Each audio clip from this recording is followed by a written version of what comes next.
I would have made this video a few years ago, but I was threatened that if I did, there would be consequences. Now, I know what you're all thinking, and no, the Chinese government did not show up to my house at 3 a.m. Actually, let me back up. It was not a threat. Threat is a strong word with legal implications. It was more of a friendly reminder that if I followed through with making this video, there may be a cause of action for a lawsuit against me. And the reason for that is because a lot of the information I'm going to show in this video came from a hack. 3 years ago, a Roblox employee fell for a phishing scam and had their credentials stolen and used to obtain internal confidential documents. Legally, you're not supposed to release documents that were obtained illegally, but there is an exception for information that has an overwhelming public interest. And part of this document leak included information about Roblox's deal with Tencent in publishing the Chinese version of their app called Luobu. I'm pretty sure I'm within my rights to cover this, because just days after Roblox sent me this email, Vice published a whole article about it. So I don't want to hear it, Roblox legal team. You already tried to sue me once, and let me just say Roblox has not been on a winning streak in terms of lawsuits lately.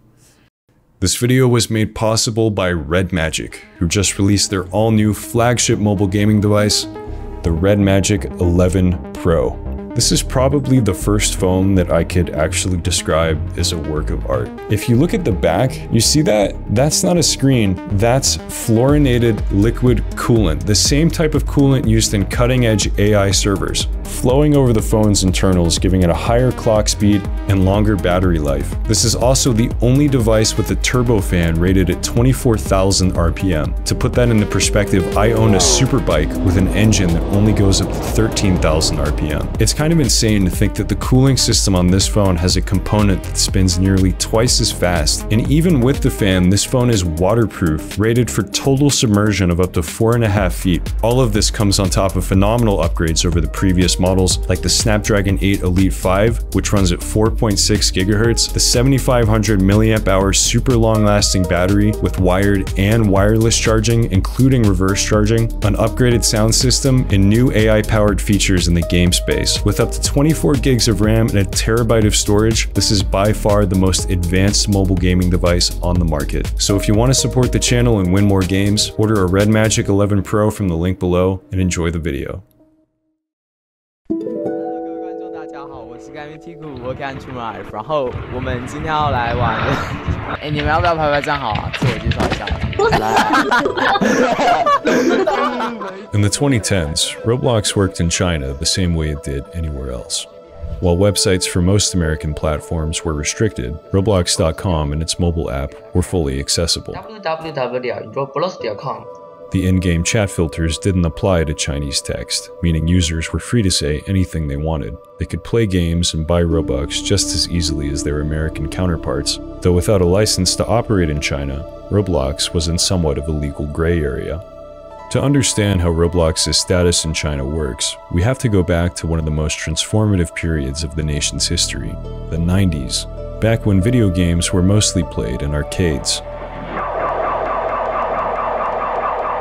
These venues, popular among children, became sites of underage drinking, smoking, and truancy. The coin-operated machines made bookkeeping non-existent and served as the perfect front for criminal syndicates to launder money.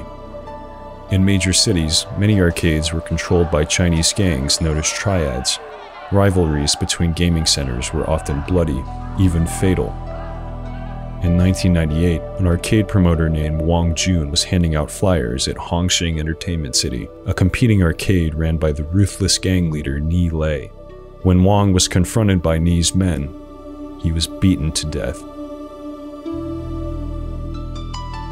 Nicknamed the Black Boss, Ni Lei was just one example of the criminal underground controlling China's early gaming industry.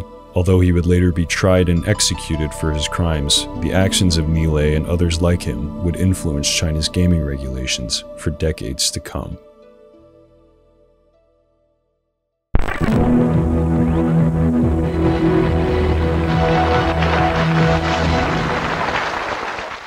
The new millennium began with sweeping changes across China's gaming industry. To put an end to the so-called spiritual pollution of the 90s, the government passed a law banning all gaming machines. As arcades were slowly phased out, the video game market found a new home on personal computers. Internet cafes began to appear in every city, where patrons would spend hours playing titles like World of Warcraft and Counter-Strike.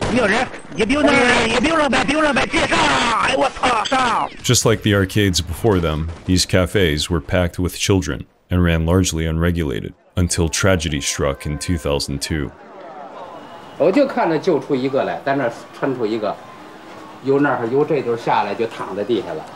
In the early hours of June 16th, the Lanjisu Internet Cafe in Haidian, a district of Beijing full of schools and universities, burned down in an arson attack.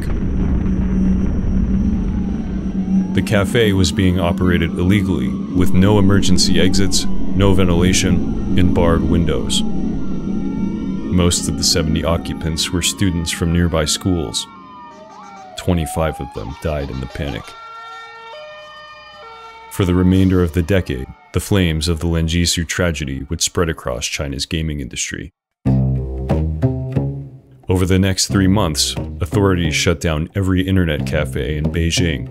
To reopen, venues had to reapply for certification and pass safety checks, ensuring they retained a customer log spanning the past 2 months, operated 200 meters from schools, and adhered to fire safety codes. Police began routine sweeps and open reporting hotlines to ensure all regulations were followed. Once the cafes were under control, Beijing turned to the games. The following year, the government introduced a new law that required all online games to obtain a license, subjecting them to a content review, and mandated foreign games to be published through Chinese companies. The next stage targeted the players themselves. In 2007, China introduced the world's first anti-addiction system. To prevent minors from developing video game addictions, starting on the 16th, relevant national departments have mandated that all game operators incorporate an anti-addiction system into their online titles. This system will ensure that minors' daily game time is limited to 3 hours or less. If the accumulated game time exceeds 5 hours, the player's in-game rewards will be reduced to 0, ultimately forcing the minor to log off. Though children often found workarounds, these regulations were effective enough to disrupt China's PC gaming market. By 2010, however, a new platform began to take over.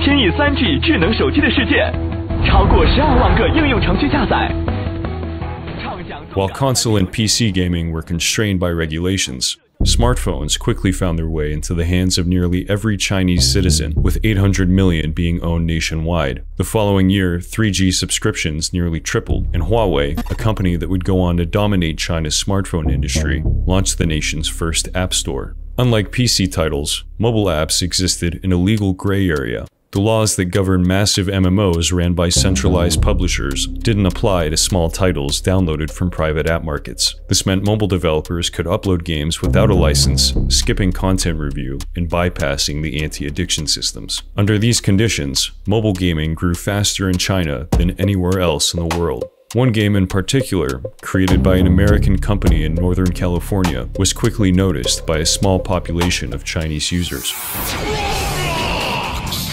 By the mid-2010s, Roblox's mobile app had been out for several years, and a small Sino-Robloxian community had formed. Given their kid-friendly image, Roblox had gone unnoticed by regulators and remained unblocked on the Chinese internet. I first joined Roblox in January of 2016. Before that, I played as a guest for a while in 2015 when I was only 10 years old. Because I was broke, I was looking for free games to play. At the time, I liked driving simulation games like Ultimate Driving, Greenville, and games like Work at a Pizza Place. Games with a focus on normal life. By 2014, a Roblox subforum had appeared on Baidu. A year later, the Chinese version of the Roblox wiki was launched. And by 2017, Roblox content could be found on all corners of Chinese social media. Roblox, the Chinese language was especially controversial. Its language filter was terrible. You could even say, "You f***ing idiot," without any words being filtered out. And because you don't need to do anything to win, many people just stand there, hurling insults and constantly spewing abuse. By this point, Roblox was flourishing internationally, but their market in China was weak compared to other Asia-Pacific countries. Their presence was largely limited to Hong Kong and Taiwan, which had more relaxed gaming laws, but only a fraction of the mainland's population. Few games had Chinese language options, and since most users were Americans, the average player had no way to communicate with their Chinese counterparts. To make matters worse, in 2016, China began enforcing licensing requirements on mobile games. New regulations governing smartphone apps come into use today. Issued by Cyberspace Administration, they require app providers operating in China to safeguard consumers' personal information. Tens of thousands of unlicensed apps were removed from regional app stores, including Roblox. While their service was still available in the Apple App Store and their website was still unblocked, Roblox's executives began to realize that without an official license, the platform would never harness the full profitability of the Chinese market.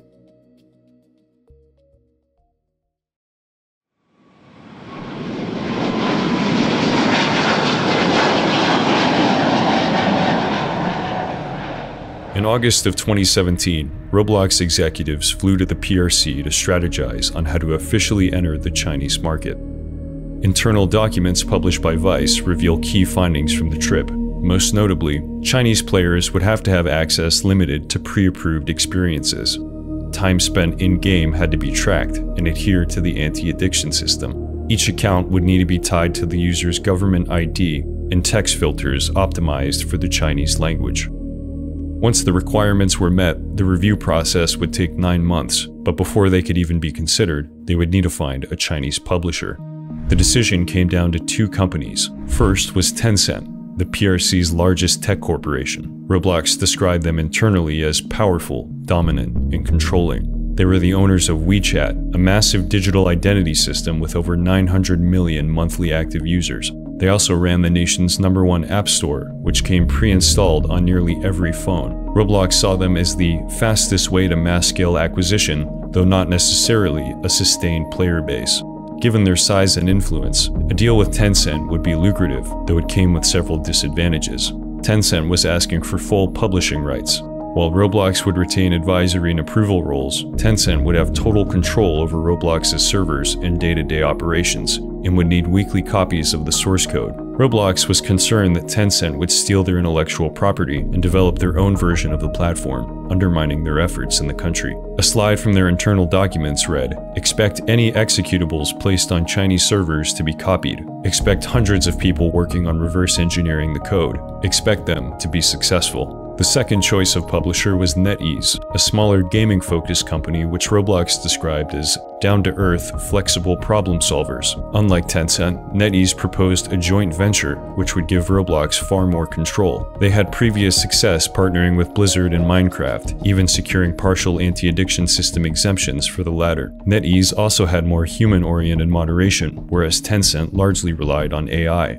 Given that Roblox already had major issues with its own AI systems, this would have been a major win for Chinese players. While NetEase's publishing strategy wouldn't give Roblox a player base as large as Tencent initially, players would have a far better experience, and the platform's growth would be sustained and authentic. Roblox returned from their August trip with the choice between a techno mega-corporation who offered potentially massive short-term growth in exchange for total control, and a down-to-earth gaming company with a longer vision and more operational freedom. Within a year, they had made up their minds. Internal documents show that in 2018, Roblox's executives had picked Tencent as their publisher. A document sent by the tech giant in November reveals the extent of the censorship requirements. No blood, corpses, or displays of horror. No glorification of crime. No tampering with historical facts. No images or names of any national leaders. No misrepresentation of Chinese territories. And no promotion of content that harms the physical and mental health of the underaged. This last one required any game where you could fall from high places to display a warning, informing the user that doing this in real life could result in serious injury or death. In May of 2019, as the app was being reviewed by regulators, Roblox's CEO David Baszucki stated in a press release, "Tencent is the perfect partner for Roblox in China. They have a deep understanding of the Chinese market and share our vision to bring the world together through play." Within weeks of this statement, the global version of Roblox was removed from Apple's Chinese App Store.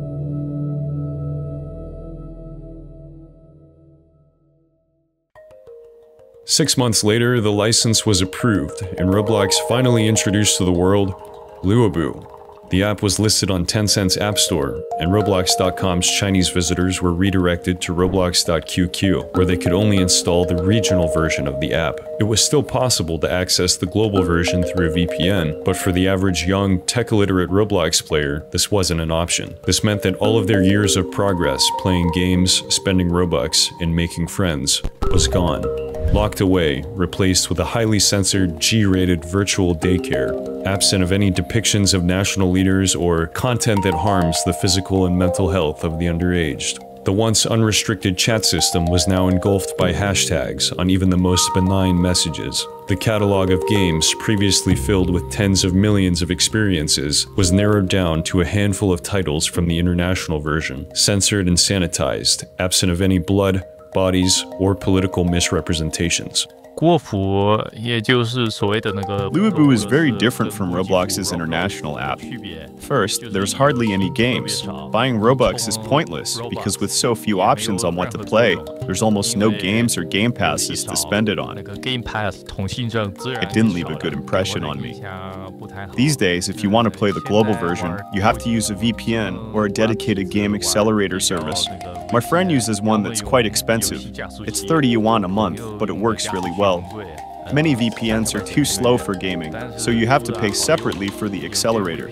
I honestly miss the days when there was no need for any of that. It saved a lot of money.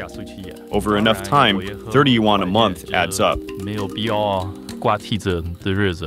Within days, most of the users who knew how to bypass the Great Firewall had regained access to the global platform. And although the players who remained on Luobu were mostly young children, there were enough of them that the platform thrived.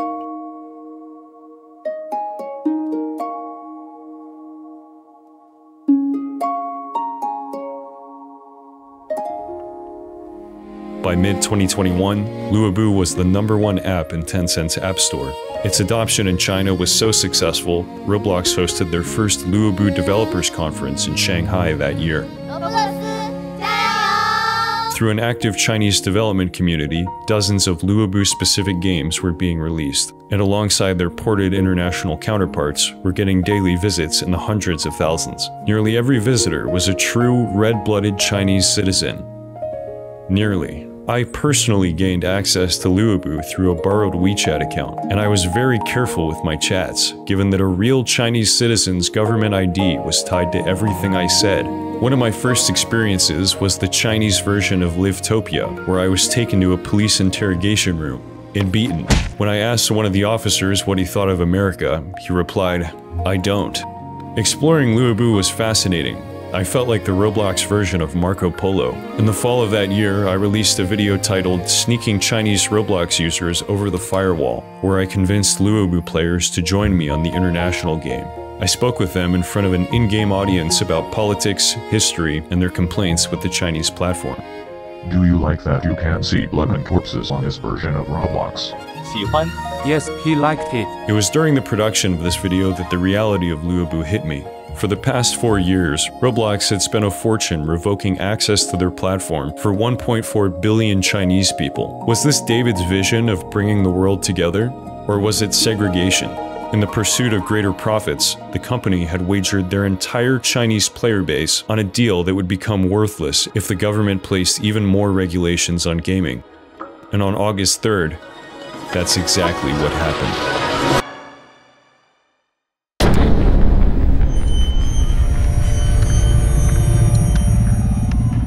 Authorities say they're making this move now at the beginning of the new school year to stop kids from getting addicted to online games. They're not the only ones who are worried. For other investors who are still in gaming companies, is it effectively game over? Just as an example, and let me just use Tencent. They're limiting a gaming time, for example, to 3 hours a week. I think Friday, Saturday, Sunday, you get an hour, at least if you're under 18. As Chinese state-run media described online gaming as spiritual opium, $3 trillion disappeared from the nation's technology sector. New regulations had arrived, and Tencent shareholders weren't happy. Whereas before, children could play online games for 90 minutes a day on weekdays and 3 hours a day on weekends, now these games would only be playable on weekends between the hours of 8 and 9 p.m. To stop kids from bypassing these restrictions with their parents' accounts, Tencent subjected players to mandatory facial scans.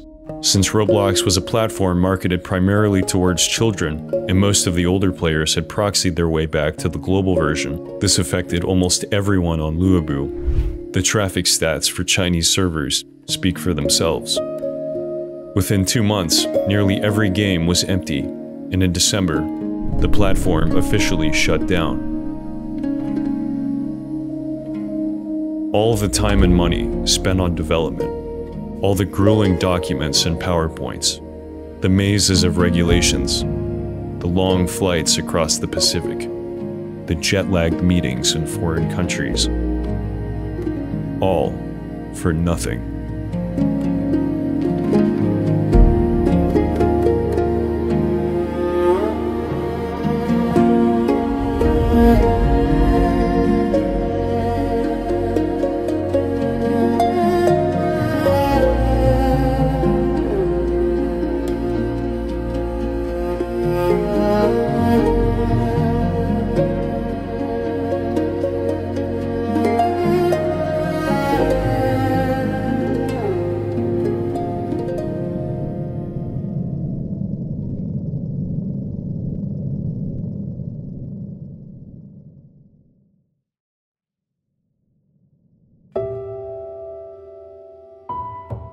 Initially, Roblox tried to downplay the shutdown by describing it as a data deletion test and promised that users who spent money on their Luobu accounts would get half their purchase value restored when the platform returned. But that was 4 years ago, and this promise still hasn't materialized. It wasn't until the following year that Roblox confessed to its investors that the joint venture itself was on thin ice. Under the risk factor section of their SEC filings, they wrote, "We may not realize the benefits expected through our China joint venture." Here, Roblox acknowledges the severity of China's gaming restrictions and warned that rising tensions between the United States and China could jeopardize their ability to operate in China at all. In 2025, these tensions escalated dramatically when the US Department of Defense officially designated Tencent as a Chinese military company. With the ongoing trade war and an impending military conflict in the Taiwan Strait, Tencent suddenly became one of the most likely targets for future US sanctions. If Roblox is barred from doing business with them, the joint venture would be vaporized. In hindsight, passing up NetEase's offer in favor of Tencent's may have been Roblox's biggest mistake. The down-to-earth, flexible problem solvers would have worked more closely with Roblox to adapt to new regulations. And unlike Tencent, they weren't sitting in the crosshairs of economic warfare. But Tencent had more money, owned WeChat, and offered greater short-term growth. If only Roblox realized just how short-term it really was. In the end, Roblox bet on red and lost. Their presence in the People's Republic had become another casualty in China's war on spiritual opium, and their Chinese players had moved on, left with only memories of a platform full of freedom, where the only limit was their imagination.